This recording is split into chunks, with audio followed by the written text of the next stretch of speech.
अस्सलामुअलैकुम everyone, welcome back to my channel. तो अभी टाइम हो रहा है करीब 10:30-11 बजने ही वाले हैं और मुझे आज दोपहर में बनाना है, ये साग बनाना है। ये जो लाल वाला साग होता है ना, उसी टाइप में ये हरा वाला साग है। दोनों मिक्सअप आपको दिख रहा होगा, तो लाल वाले बहुत कम थे और मैं इस तरह से साग को धोती हूँ।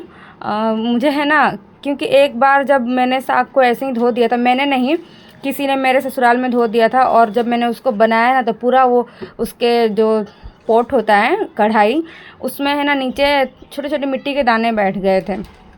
तो तब से मैं साग को धोने में एकदम है ना बहुत सावधानी बरतती हूँ और थोड़ा थोड़ा बेचेस में करके मैं साग को धोती हूँ। और प्लस में मैं है ना साग को कट करके धोना नहीं पसंद करती हूँ, क्योंकि उससे मुझे लगता है ना कि मतलब बहुत ज़्यादा क्वांटिटी हो जाती है। आप लोग कमेंट में बताना कि आप लोग साग को किस तरह से धोते हैं, कट करके धोते हैं या इस तरह से जब पत्ते पत्ते हम लोग अलग कर देते हैं, जैसे मैं दिखा रही हूँ भी स्क्रीन पे, इस तरह से जब रहता है साग तब धोते हैं। और अपना अपना स्टाइल है, मुझे ऐसा ये बेहतर लगता है कि बिना कट किए हुए ही धो दो। तो आज दोपहर में मुझे बनाना है साग, दाल और इसके साथ चावल भी बनाना है। यानी कि बहुत लोग तो साग और भात भी खा लेते हैं, लेकिन बहुत सारे जो लोग होते हैं, जैसे कि मेरे घर में बच्चे हैं, तो वो लोग साग भात नहीं खा पाएंगे। मैं खुद नहीं खा पाती हूँ, इसलिए मैं दाल बनाऊँगी। लेकिन दाल जो रहता है ना, वो साग पे थोड़ा गाढ़ा बनाती हूँ, जिससे है ना अच्छा टेस्ट मतलब लगता है। और दाल जो है, साग क्या क्या बोल रही हूँ मैं, दाल साग साग दाल, खैर अच्छे से बोलती हूँ मैं। जो साग है ना, उसमें मैं चने का दाल डालूंगी। आप लोग को ये कटोरी में दाल दिख रहा होगा। इस दाल को मैंने सुबह में ही भिगोया था, ये अच्छे से फूल गया है। तो बहुत सारे लोग हैं ना, साग में जो ग्रीन वाला साग होता है, वो पालक का साग नहीं, एक अलग ही साग है, तो उसमें है ना बहुत सारे लोग मसूर की दाल जो होती है ना, ग्रीन ऑरेंज वाली, वो डालते हैं। लेकिन मेरे यहाँ ससुराल में चने का दाल डाला जाता है और मेरे अम्मी के घर पे जो मसूर की दाल होती है वो डालते हैं हम लोग। तो सबका साग बनाने का तरीका भी अलग अलग होता है।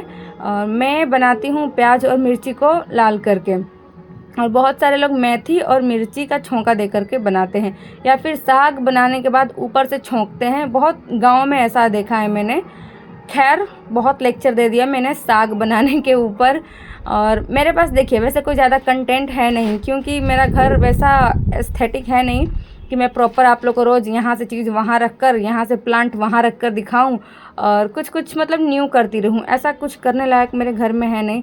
इसलिए जो मैं अपने डेली लाइफ में कुकिंग करती हूँ, और उसके बाद इस वीडियो में बताऊँगी कि मैं क्या करती हूँ कुकिंग के अलावा। और जब मैंने ये चैनल बनाया था तो स्टडी से रिलेटेड मैंने बनाया था कि टाइम को कैसे मैनेज करना है। तो आप लोग अभी भी मेरे वीडियो को रिलेट कर सकते हैं कि टाइम को किस तरह से मैनेज करना है। देखिए, सुबह में तो काम जल्दी ही हो जाता है, बच्चे भी स्कूल चले ही जाते हैं, मॉर्निंग का स्कूल अभी चल रहा है, तो आप 9 बजे है ना एकदम अच्छे से फ्री हो जाते होंगे। मैं तो खुद हो जाती हूँ। तो 9 बजे के बाद है ना आप जो भी करना चाहें वो कर सकते हैं। घर के काम हैं तो आप घर के काम करिए, जो एक्स्ट्रा काम होते हैं घर के, खाना बनाने के अलावा। मैं तो कोई काम नहीं करती हूँ एक्स्ट्रा खाना बनाने के अलावा, क्योंकि है ना, पहले ही बताया मैंने, कुछ ऐसा करने लायक है नहीं अभी मेरे घर में। तो मैं पहले पढ़ती थी, अब तो खैर पढ़ाई लिखाई छोड़ दिया मैंने। तो मैं फटाफट से काम निपटा करके है ना पढ़ने बैठती थी। अपना जो भी पढ़ाई से रिलेटेड मेरा काम होता था वो मैं करती थी। लेकिन अब खैर पढ़ाई है नहीं और पढ़ाई करके जॉब भी नहीं लगी, तो बस खाना बनाती हूँ और आगे बताऊँगी वीडियो में मैं क्या करती हूँ। और कोई स्किल भी अल्लाह ने मुझे दी नहीं है, और शायद दी होगी तो मुझे दिख नहीं रहा है, पता नहीं, जब मेरा वक्त आएगा ज़रूर मुझे मेरे अंदर की स्किल दिखाई देगी। तो खैर, कुछ करने के लिए मेरे पास कुछ नहीं होता है तो मैं वीडियो बनाती हूँ। और बहुत सारे लोगों को ऐसा लगता भी होगा कि हेलो गाइज़, और आज देखो मैं ये क्या कर रही हूँ, फलाना ठिकाना ये सब करती रहती हूँ मैं। वैसे मुझे भी कभी कभी ऐसा लगता है कि मैं सारी पर्सनल चीज़ें अपने आप लोग को दिखाती हूँ, और पता है मैं कहाँ डीमोटिवेट हो जाती हूँ, कि ऐसा लगता है कि जो मेरे रिलेटिव वीडियो देखते होंगे, मेरे जो गांव वाले हैं वो देखते होंगे, तो वहाँ मुझे थोड़ा ऐसा लगता है कि देखो ये कैसे रहती है, उस तरह से मतलब पता नहीं क्या सोचते होंगे वो लोग। लेकिन खैर मुझे फ़र्क नहीं पड़ता। मेरे और भी व्यूवर्स हैं जो मुझे अच्छे अच्छे इतने प्यारे प्यारे कमेंट करते हैं ना, जिससे मेरा मन करता है कि मैं आगे भी वीडियो बनाऊँ, ब्लॉग लाऊँ आपके लिए। कभी कभी तो मैं ब्लॉग नहीं बनाती हूँ, वीडियो नहीं अपलोड करती हूँ, तो आप में से कई लोग मुझे मैसेज करते हैं कि आपका वीडियो क्यों नहीं आ रहा है, आपका ब्लॉग क्यों नहीं आ रहा है। और अभी खाना बनाते बनाते है ना, मैंने पार्सल मंगाया था, तो आज उसकी डिलीवरी थी। और ये है पीनट बटर मैंने मंगाया था, क्योंकि बच्चों को जब छोटी छोटी भूख लगती ना, तो मैंने पहले भी बताया था कि मुझे कुछ समझ में नहीं आता है कि मैं उन्हें क्या दूं। हालांकि ब्रेड भी एक हेल्दी ऑप्शन नहीं है, फिर भी थोड़ा बहुत चला सकते हैं इतना, क्योंकि हमारा जो अब शरीर है ना मैदे का आदी हो चुका है, क्योंकि आए दिन हम लोग अक्सर मैदे से बनी कुछ ना कुछ चीज़ें खाते ही रहते हैं। तो ये ब्रेड और जो पीनट बटर है उसका ऑप्शन मुझे सही लगा था। और ये जो बटर है ना एल्पिनो का, मैं आगे बताऊंगी आप लोग को कि मैंने यही वाला क्यों मंगाया। इसका बहुत बड़ा रीज़न है, चलिए बता ही देती हूँ। अनबॉक्सिंग कर रही थी मैं, और अनबॉक्सिंग का वीडियो भी शूट कर रही थी, क्योंकि मुझे शॉर्ट्स वीडियो में भी बहुत सारे लोगों को इन्फॉर्म करना है कि ये जो पीनट बटर है बहुत ही बढ़िया है, एल्पिनो का है, और ये सूरत से आया था। मतलब ये सूरत में ही बनता है शायद, तक जहाँ तक मैंने ये देखा। और है ना, ये एक जो इंस्टाग्राम पे फूड ब्लॉगर हैं, जो मतलब फूड फार्मर करके हैं, ऐसा ही शायद उनके चैनल का नाम है, फूड फार्मर करके, उन्होंने रिकमेंड किया था, तो मुझे बेस्ट लगा। एक एल्पिनो का रिकमेंड किया था, और एक फिटनेस का, और एक पिंटोला का।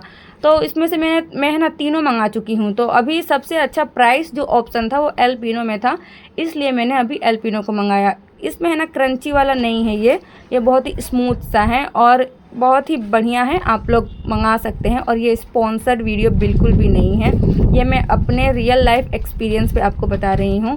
बढ़िया पीनट बटर है। और इतना सब करने के बाद मैंने नहा लिया था। कपड़े मैंने अपनी भांजी को बोल दिए कि ऊपर डाल दे, वो डाल देगी। और आजकल तो हवा बहुत अच्छी चल रही है। और मेरे जो साग की सब्ज़ी है वो रेडी हो गई थी। करीब 1:45 बज चुका था। मैंने अपना नमाज़ भी पढ़ लिया, और इसके बाद हम लोग खाना वाना खाएंगे। वो सब मैंने शूट नहीं किया, फिर एक बार बोल देती हूँ, इसलिए शूट नहीं किया कि चीज़ें एस्थेटिक नहीं रहती है मेरे घर पे, इसलिए मुझे थोड़ा सा ऑड लगता है। तो जितनी चीज़ें मुझसे जुड़ी हुई रहती है ना, वो मैं आपके साथ शेयर कर देती हूँ। तो खैर, आपके पास अगर समय बचता है ना, तो आप अपनी हॉबीज़, अगर आपके अंदर कोई स्किल है सिलाई का, कढ़ाई का, बुनाई का, मेहंदी लगाने का, उसे इम्प्रूव करें। आप खाली समय में रील स्क्रॉल ना करें। और हाँ, मेरी वीडियो को देख लें। मेरी वीडियो को देखने से कोई आपका टाइम वेस्ट नहीं होगा, क्योंकि मैं कुछ ना कुछ इन्फॉर्मेटिव आप लोग को बता ही देती हूँ। और प्लस में बहुत सारे लोग बोलते हैं कि वो लोग मुझसे मोटिवेट होते हैं काम करने के लिए। तो मेरा है ना, वीडियो आपको मन करे अच्छा लगे तो आप देख लेना, वरना मेरे वीडियो को भी आप स्किप कर सकते हैं। और कपड़े का ढेर तो सबके घर में लगा ही रहता है, सोफ़े पे, कुर्सी पे, जहाँ भी हमको दिख जाए एक अच्छा सा कॉर्नर, वहाँ पे हम लोग अपने कपड़े डालते रहते हैं। और मैं आयरन करके कपड़े नहीं रखती हूँ, क्योंकि हमें कहीं जाना ही नहीं होता है कि कपड़े आयरन करके रखूं। और जब जाना होता है तो पता चल जाता है, क्योंकि उसकी तैयारियां पहले से ही हो जाती है कि हाँ, इस तारीख को इस दिन यहाँ जाना है, तो मैं पहले आयरन कर लेती हूँ। कहीं जाना नहीं होता है तो कपड़े आयरन करके रखने की ज़रूरत नहीं पड़ती।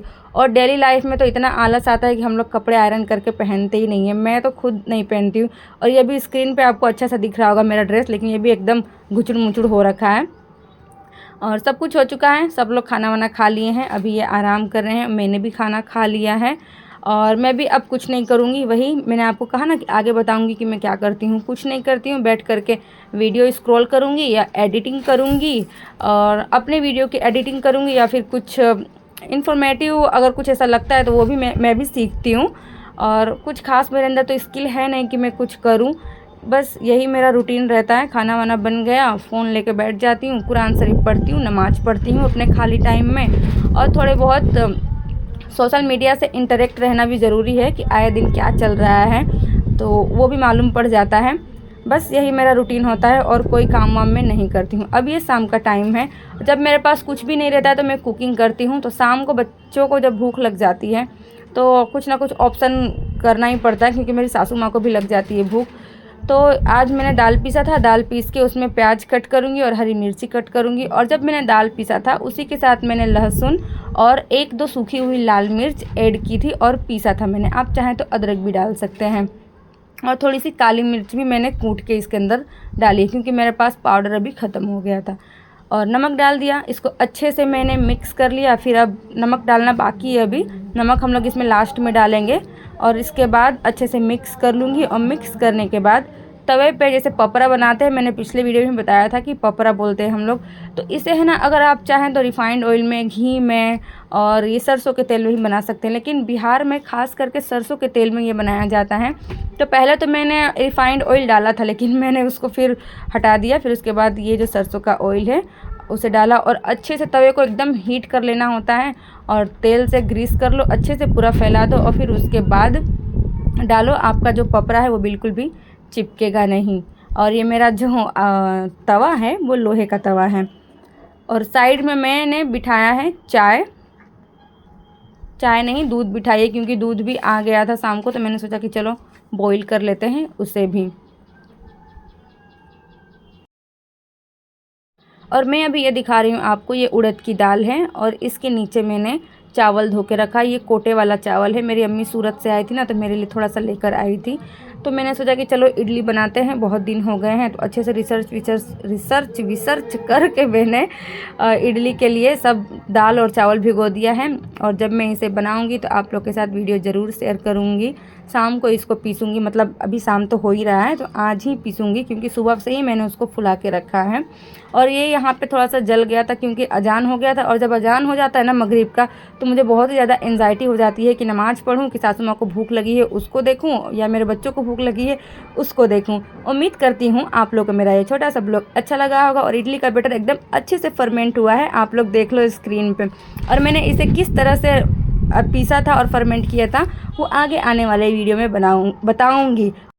और आप लोगों ने मेरा वीडियो देखा उसके लिए बहुत बहुत थैंक यू। बाय।